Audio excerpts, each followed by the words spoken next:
Today on Control Freaks, we bring you the big news from E3. The race is on to Athens 2004, and Riddick makes his console debut in Vivendi Universal's blockbuster Xbox shooter, The Chronicles of Riddick Escape from Butcher Bay.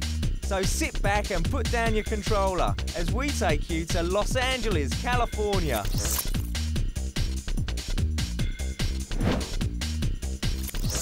There's no bigger news than E3 2004. The world's largest names in interactive entertainment converged on the Los Angeles Convention Center to show off their latest and greatest software and hardware.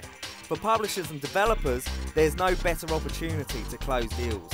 More business is done in this single week than any other time of the year. For the marketing guys, it's a feeding frenzy of press coverage. Gamers are hungry for the news that's going to rock their gaming world.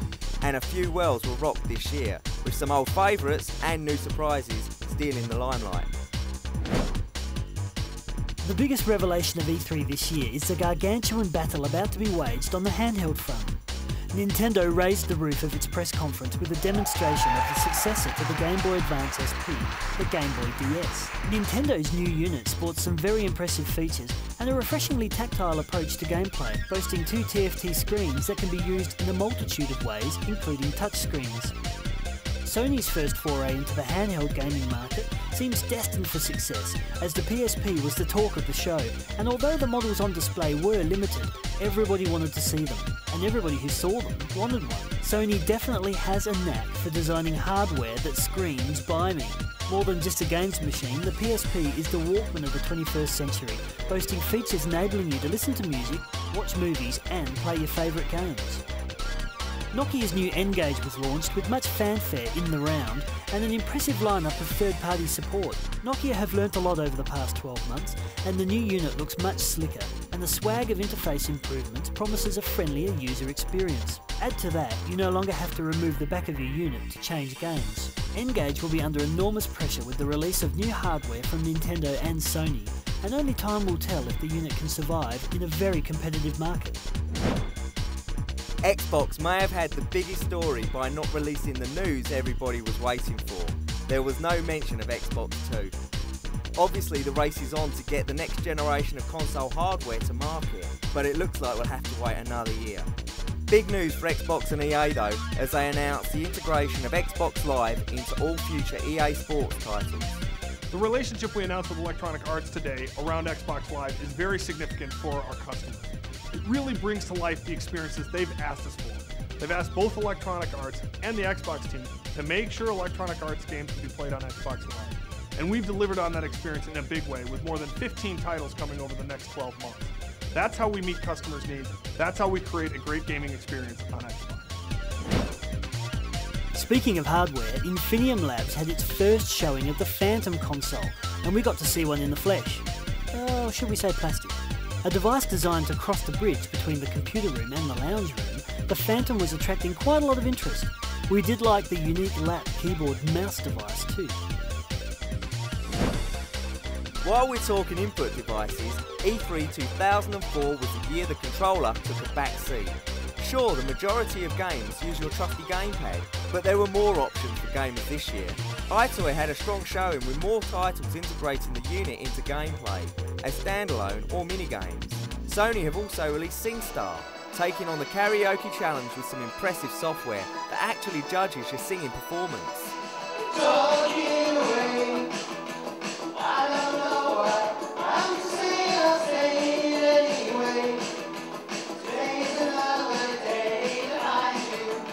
In the upcoming official Athens Olympic title, players can use the dance mat to run races. Apart from the touchscreen on the DS, Nintendo showed off the bongos, a new and very original way to play your games. Plus, the continuing popularity of steering wheels and guns had gamers in their element, yet again.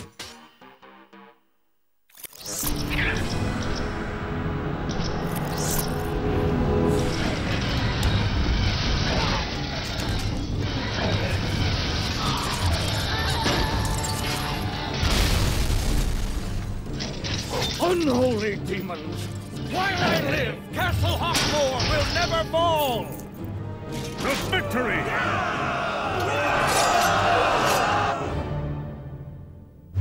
Capcom's popular medieval fantasy platform adventure has returned with the release of Maximo, Army of Zin. Help me! Monsters are attacking my village! Please help us! The first Maximo made a name for itself as one of the most challenging and possibly most frustrating adventure side-scrollers ever released. Maximo Army of Zin builds on that tradition in this 3D sequel. The storyline has stayed true to form, with Maximo still searching for the love of his life, Sophia. His best pal is still the Grim Reaper, and he still wears boxer shorts under his armour.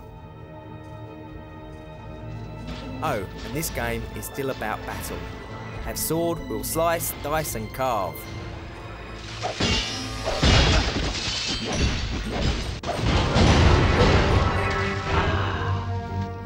The Army of Zin is a bunch of evil robots powered by lost souls. These are your main foe, and in true platform fashion, there is an even bigger, nastier, evil soul-powered robot at the end of each level. Yep, the boss is still alive and well. As far as gameplay goes, there are a few more changes. Firstly, Maximo has a bit of a superhero complex now, and it's his job to keep the villagers that he comes across in his travels safe. Huh?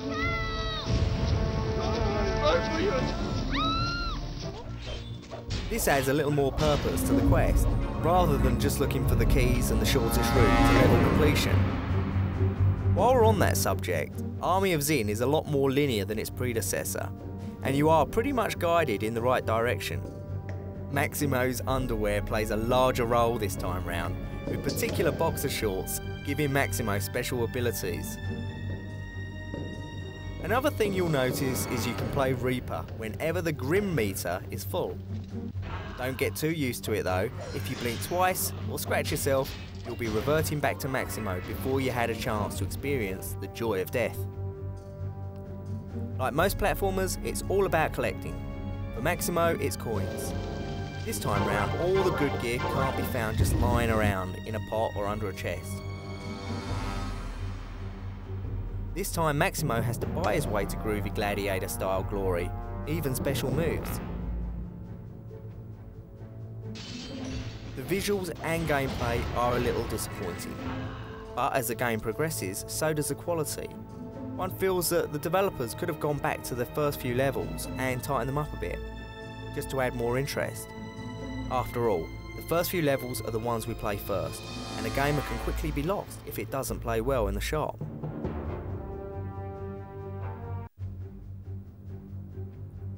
All up, Maximo Army of Zin is a satisfying platform game. Cutscenes are done well, and gameplay and controls are okay. If you enjoy the combination of platform and adventure, with a little humour thrown in, then this may be the next game for you. You must rescue those souls! I'm on it, Grim. Here! If you need me, just use the coin! Thanks. Are you sure I'll be needing this? Oh yeah, I guarantee you will.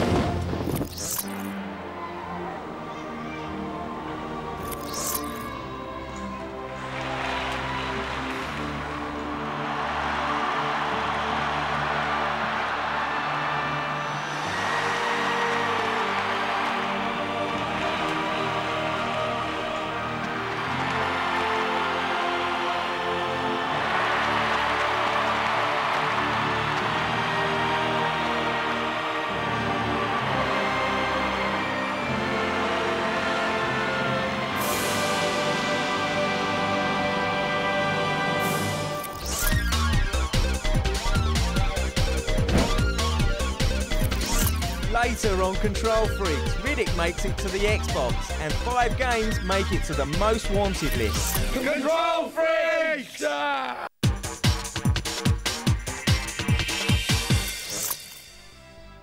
If you're looking for a handheld RPG packed with turn-based menu-driven combat, then Golden Sun: The Lost Age delivers.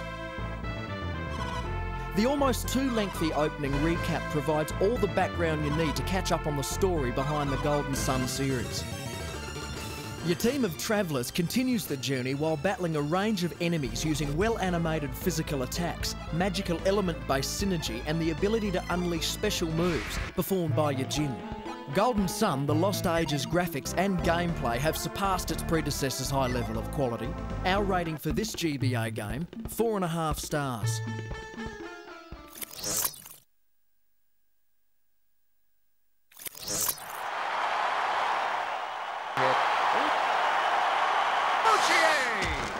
Sprawling save to keep this game going. In this eye-catching release, ice hockey finals are in your hands, and you can experience the sweet taste of victory, even if it takes a few knocks and bruises to get you there. Kevich carries it past the red line, and he takes a wrist shot. The Florida Panthers.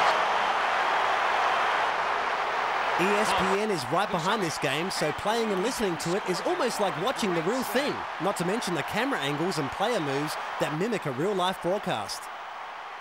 The fast pace of gameplay means keep your eye on the puck or duck. We gave National Hockey League 2K3 3.5 stars.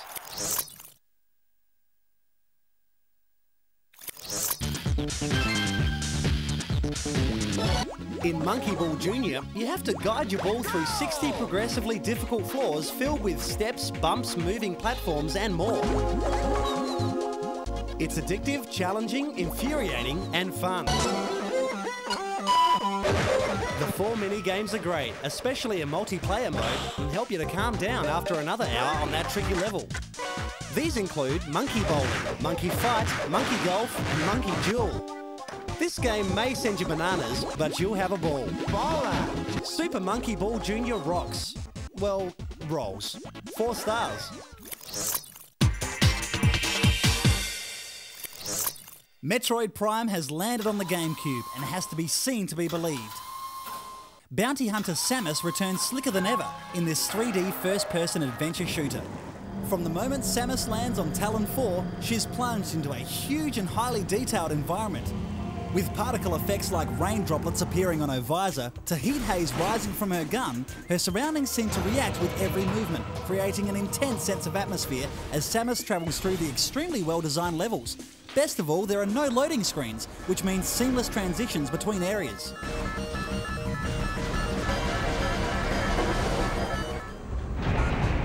Samus has a powerful array of weapons at her disposal: wave, ice and plasma beams, missiles and of course her trademark Morph Ball. While it may be frustrating and take some time getting a grip on the lock and spin combat setup, when mastered, the controls handle with speed and precision in battle. Exploration is the key to the game, with vast regions to investigate. Although some backtracking is required, you'll normally be rewarded with a new item or power-up and entry to previously inaccessible areas. Visors are used to deliver information that is vital for solving puzzles, defeating bosses and gathering planet history. In Total Darkness, the thermal visor reveals hidden enemies, while from behind a wall, the X-ray visor shows all. Our tip, scan everything. Samus has lost none of her charm in the transition from her humble 2D side-scrolling beginnings to this 3D graphical delight. While staying true to Metroid's heritage, Retro Studios have delivered an action-packed adventure that will have you deciphering many secrets for hours of extended play above and beyond the battles.